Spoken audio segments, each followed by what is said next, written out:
Columbia Network takes pleasure in bringing you Suspense.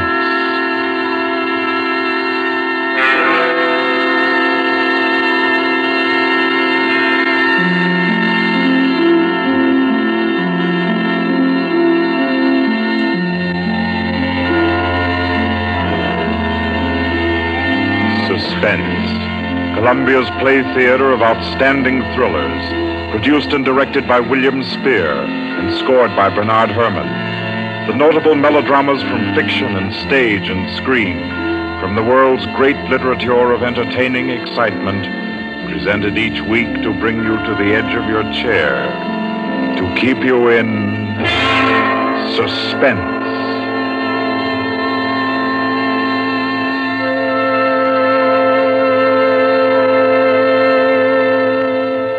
Tonight's adventure in suspense is from the pen of Dorothy Sayers. She called it The Cave of Ali Baba. Like the tale told by Scheherazade, a distinguished ancestress in the storytelling art, Miss Sayers' thriller deals with 40 thieves and with 2 magic words. For your uneasy listening, then, Suspense presents The Cave of Ali Baba.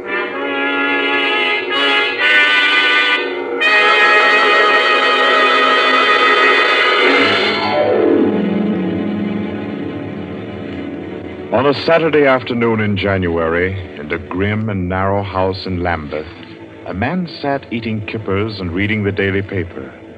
He was smallish and spare, with brown hair rather too regularly waved and a strong, brown, pointed beard. His double-breasted navy blue suit, his socks, tie, and handkerchief were all scrupulously matched, and his brown boots just a trifle too highly polished. He did not look a gentleman, not even a gentleman's gentleman. Yet there was something about his appearance which suggested that he was accustomed to the manner of life in good families. A superior butler, perhaps, yet not old enough to be retired. A footman who had come into a legacy, yes. He had just finished eating, and he was sipping his coffee when a slight noise at the front door caught his ear. Swiftly, too swiftly for a quiet little man sitting eating kippers and reading his paper on a Saturday afternoon, he sprang up. He dashed through the small hallway and he flung the door open. Of course, no one in sight. The society is at least dramatic in its delivery of its correspondence. And as if he knew what he would find, he shut the door and turned to the hat stand in the hall. An envelope had been placed there. It was addressed to Joseph Rogers. So Mr. Rogers opened the note. Number 21. An extraordinary general meeting will be held tonight at the house of number 1 at 11:30. You will be absent at your peril. The word is finality. Finality. Yes, I think so. The man called Joseph Rogers stood for a moment, studying the note. Then he strode to the rear of the house, to a tall safe built in the wall. Carefully, he manipulated a dial. He swung the safe door open, stepped inside into a small strong room. He opened a drawer marked correspondence, placed the note inside, and then came out again. A moment to reset the lock for a new combination, and then he went back into the living room. He reached for the telephone. He lifted it from the cradle and then reconsidered. Too dangerous. He hurried upstairs and clambered into an attic. In the furthest corner, he searched for and found a knothole in the woodwork. He pressed it. A concealed trapdoor swung open, and he was in the loft of the adjoining house. He paused before 3 cages, in each of them a carrier pigeon. Carefully, he wrote a note, slipped it under a pigeon's wing. There you are, my pretty. There, take it easy now. There you go. Lie straight. 4:30. I'll send another pigeon at 5 and the third at 6. I should have my answer by 9:30 at the latest. Oh, I forgot one thing, most important. Mr. Rogers moved through the trapdoor, back into the attic of his own house, and once again he stood before the tall safe built in the wall. He opened the door, stepped into the strong room, moved for a moment quietly in the dark, and then spoke gently. Now, be good, my sweetheart. I'm depending on you. Open sesame. Come on now, old thing. Open sesame. Open sesame. That's better. That's very much better.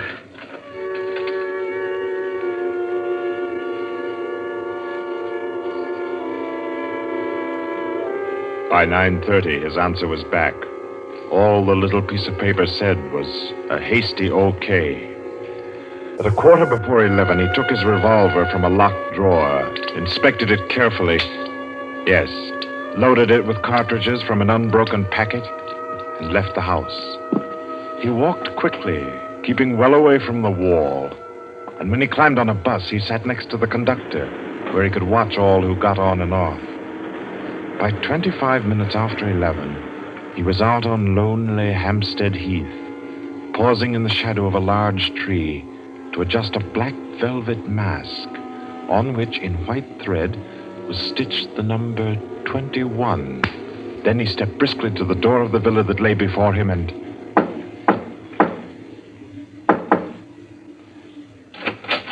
What is it? Finality. Come in. Go right on through. Number 1 will check you in. Right.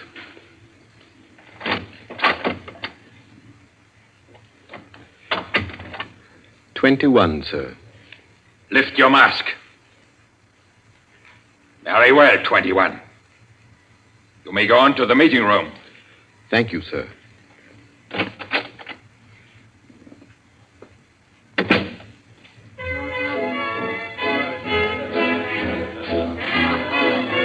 The room of the villa in which Mr. Rogers now stood was a large one, a brilliantly lighted room. There was a gramophone in one corner blaring out a jazz tune. To its rhythm, couples, masked men and women, were dancing. Some were in evening dress, some in tweeds and jumpers. In another corner of the room was the bar. Mr. Rogers went up to it and asked the masked man in charge for a double whiskey. He consumed it slowly, leaning on the bar. The room filled.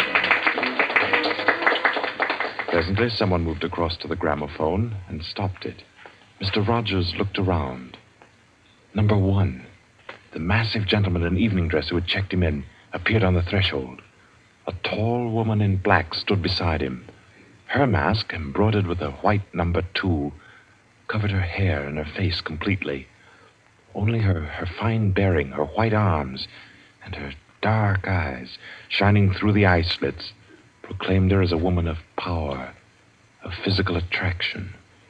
The masked dancers were silent now as number 1 spoke.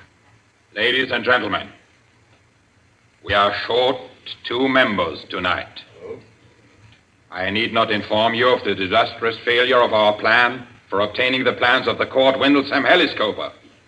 Our courageous and devoted friends, number 15 and number 38, were betrayed and taken by the police. Some of you might fear that under examination these 2 would break down and give away our society. There is no need for such a fear. I gave the usual orders, and their tongues have been silenced. Their defense will be discreetly compensated in the usual manner. I call upon number 12 and 34 to undertake this agreeable task. They will attend me at my office for their instructions after the meeting. Will the numbers I have named kindly signify by raising their hands that they are able and willing to perform this duty? Thank you. Ladies and gentlemen, please take your partners for the next dance. The gramophone struck up again. Mr. Rogers turned to a girl near him in a red dress. She nodded, and they slipped into the movement of a foxtrot. The couples gyrated solemnly and in silence. Their shadows were flung against the blinds as they turned and stepped to and fro. The girl in red spoke to Mr. Rogers. What's happened? I'm frightened, aren't you? feel as if something awful was about to happen. It does take one a bit short. Number one's way of doing things. But it's safer like that. Oh, those poor men. No talking, please. You know the rules. Sorry. In silence, the dance continued. And then it came to an end. And then when it had finished, the dancers came again to where number one sat and waited with tense eagerness for him to speak. Ladies and gentlemen, you may wonder why this extraordinary meeting has been called. The reason is a serious one. The failure of our recent attempt was no accident.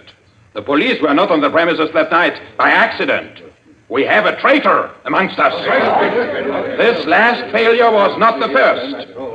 You'll remember the unfortunate way in which the affair of the Dinglewood pearls turned out. And there were others. However, I am happy to say that our minds can now be easy. All these troubles have been traced to their origin. The offender has been discovered and will be removed.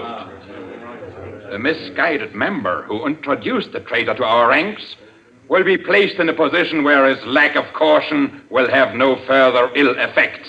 There's no cause for alarm. Ladies and gentlemen, please take your partners for the next dance.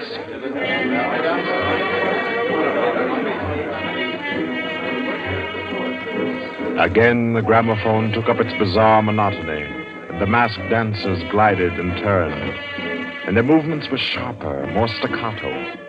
The girl in red was claimed by a tall mask in evening dress. A hand laid on Mr. Rogers' arm made him start. A small, plump woman in a green jumper slipped a cold hand into his.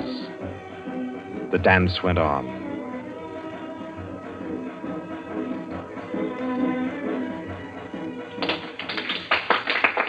When it stopped, everyone stood detached, stiffened in expectation.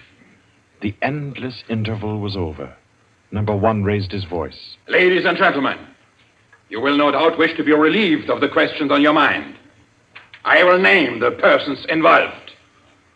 Number 37. No! Silence! I swear on it! Silence! You have failed in discretion. You will be dealt with. If you have anything to say in defense of your folly, I'll hear it later. Sit down. Number 37 sank down upon a chair. He pushed his handkerchief under the mask to wipe his face. Two tall men closed in upon him.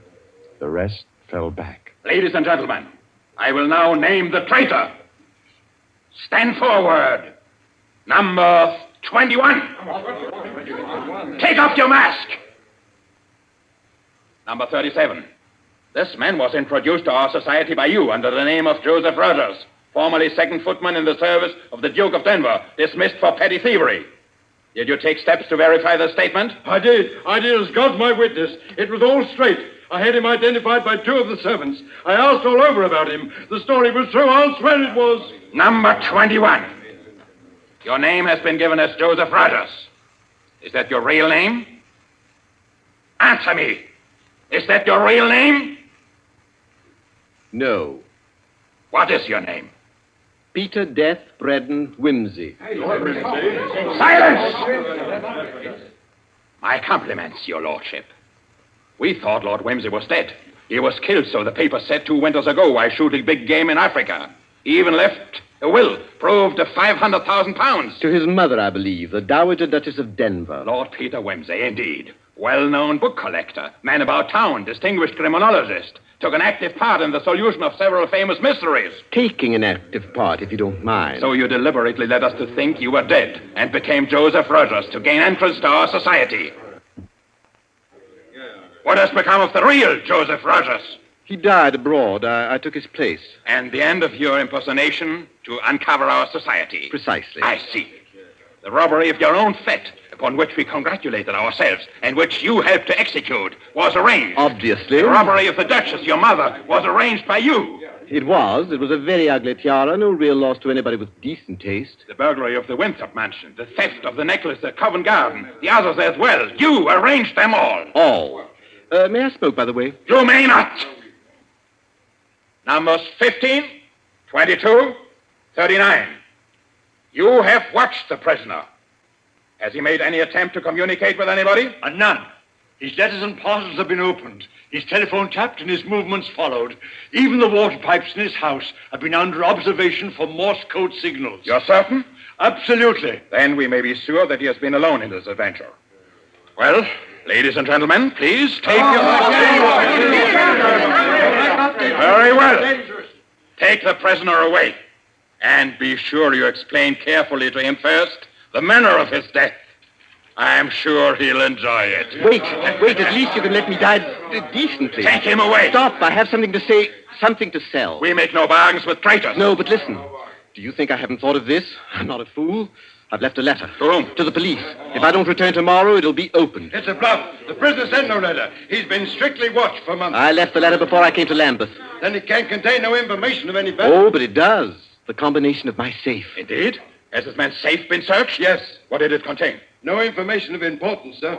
An outline of our organization, the name of the house, nothing that can't be altered and covered before morning. And did you investigate the inner compartment of the safe? You hear what he says, did you? He's trying to bluff. There is no inner compartment. I hate to contradict you, but I'm really afraid you must have overlooked it. And what did you say was in the compartment, if it does exist? The names of every member of this society with their addresses, photographs, and fingerprints. How did you say you contrived to get this information? By doing a little detective work on my own. But you've been watched. True, the fingerprints of my watches adorn the first page of the collection. That statement can be proved? Certainly. The name of number 40, for example... Stop! If you mention names here, you will certainly have no hope of mercy. Bring the prisoner to my office. Ladies and gentlemen, take your partners for the next dance. Yes.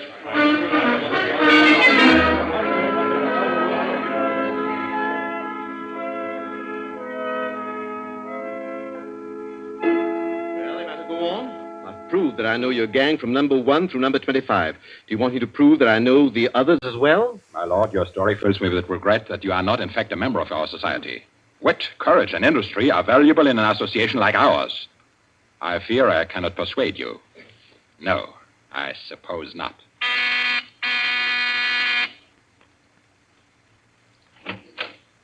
Yes?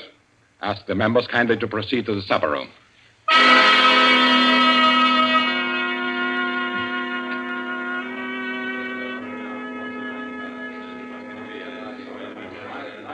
Ladies and gentlemen, I'll not conceal from you the seriousness of the situation. The prisoner has recited to me 25 names and addresses which were thought to be unknown except to their owners and to me. There has been great carelessness. Fingerprints have been obtained. He showed me some photographs of them. He tells me that the book of names and addresses is to be found in the inner compartment of his safe, together with certain letters and papers stolen from the houses of members, and several objects with fingerprints.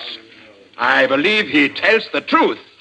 He offers the combination of the safe in exchange for a quick death. I think his offer should be accepted. What is your opinion, ladies and gentlemen? The combination is known already. Fool!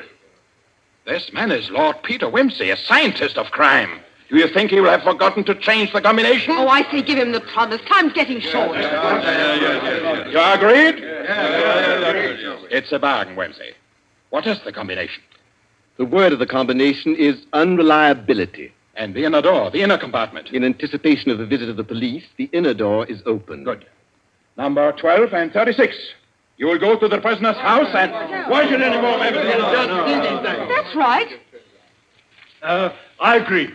Nobody ought to be trusted. Then what, ladies and gentlemen, do you suggest? You go yourself. You're the only one that knows all the names. You go yourself. I second that motion. Is the wish of the meeting, then, that I should go? No. I say no. No, don't go. Number 1 is our president, the head and soul of our society. If anything should happen to him, where should we be? You've all blundered. We have your carelessness to thank for all this. Do you think we should be safe for 5 minutes if he were not here to repair your folly? Well, there's something in that. If you will pardon my suggesting it, the lady appears to be in a position peculiarly favorable for the reception of the president's confidences. The contents of my modest volume will be no news to her. Why should she not go herself? Because I say she must not. If it is the will of the meeting, I'll go. Give me the key of the house. Here. Is your house watched? No. If I have not returned in 2 hours, act for the best to save yourselves. And do what you like with the prisoner.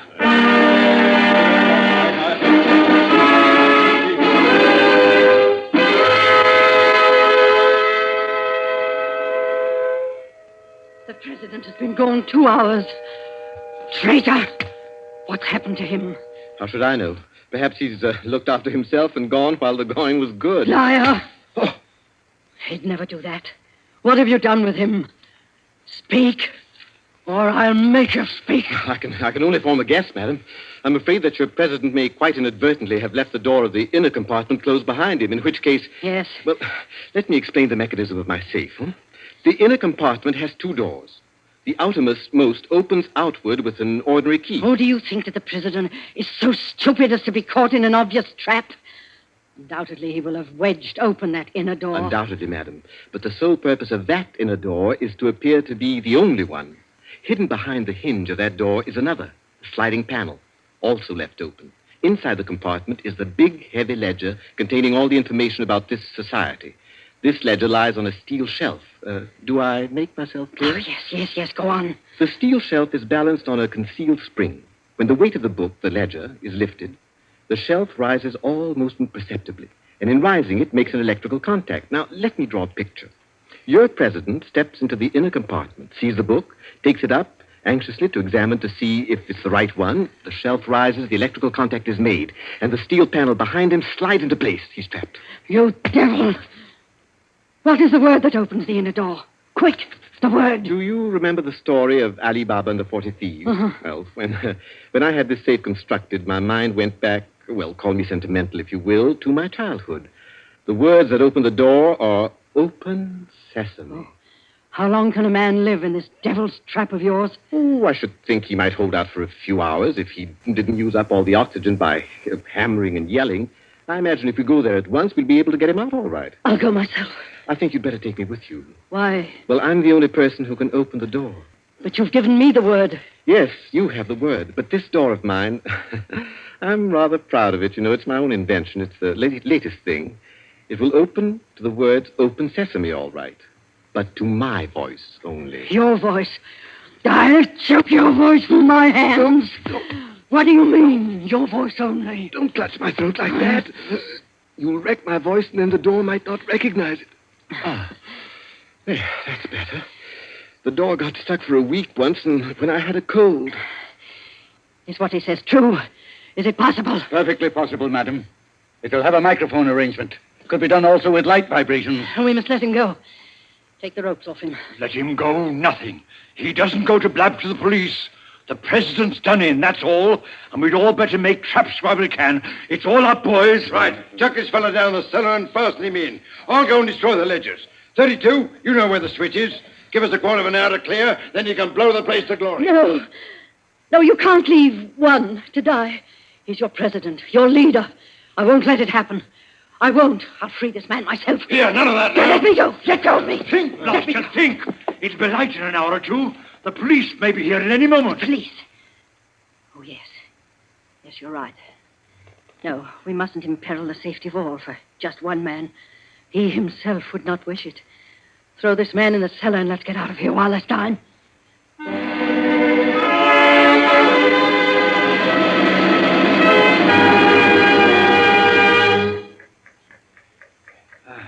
Here. This is good enough. Leave him here. Right. Let's go. Hey, you chaps. Yeah? Should have gagged him. I say, it's lonesome down here in this cellar. You might at least leave the light on. Don't worry about the dark. They're taking you here as the time fuse for the bomb that's going to blow out this place. It's all set. You won't have long to wait. Not long.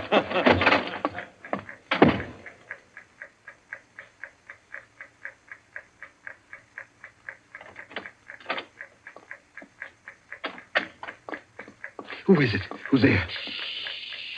Hold still, so I can cut the ropes. Well, if it isn't two. My compliments, madam, on your loyalty to your president. Quick. They've set the time fuse. The house is mine. Follow me as fast as you can. Number one must be saved. And only you can do it. Well, how did you manage to... There's no time for questions. Get up and follow me. You will release him. You promise. I promise. But I warn you, madam, that this house is surrounded. When my safe door closed, it gave a signal to Scotland Yard. All the members of the society are taken. Never mind them. Here, outside. Quick. All right, who's there? Is that you, Inspector? Get your fellows away, quick. The house is going up in a minute.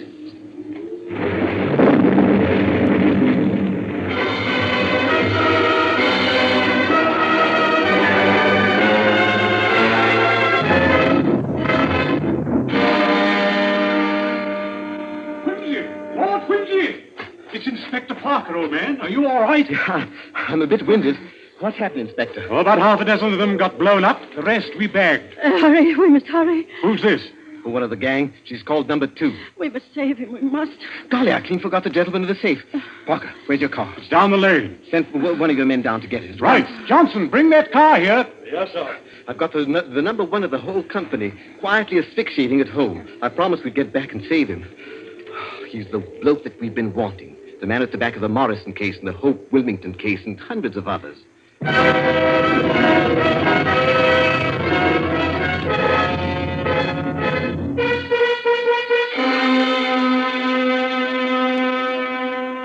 Is this it? Quite a contraption. Yes, I only hope he hasn't upset the adjustment by thumping at it. Oh, please, hurry. I hope you haven't hurt my voice. Oh, you sound all right. I can only be conversational. Come on, old thing. Show us your paces. Open sesame. Open sesame. Confound you. Open sesame. Open sesame.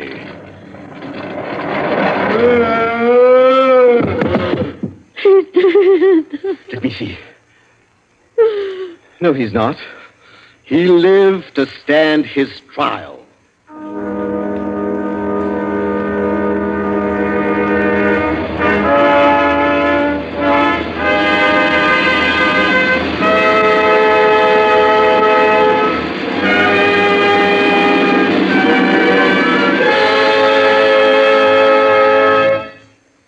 And so, all's right with the world, as it always is when Lord Peter Wimsey is involved. The Cave of Ali Baba by Dorothy Sayers was the story which gave us tonight's Suspense. Suspense is produced by William Spear. Our guest director for this evening was Robert Louis Sheehan. Tonight's radio drama was written by Peter Lyon and scored by Bernard Herrmann. Romney Brent was Peter Wimsey, William Moulton played number 1, and Ira Gerald, the lady in the case. Others in the cast were Kathleen Cordell, Victor Beecroft, Roland Bottomley, J.W. Austin, William Podmore, Ian Martin, and William Moulton. Next Wednesday, Suspense will not be heard because of a special all-star Hollywood broadcast which Paramount Pictures will present. 2 weeks from tonight, at this time, Columbia will bring you another selected story from the world's great literature of thrills. Another study in suspense.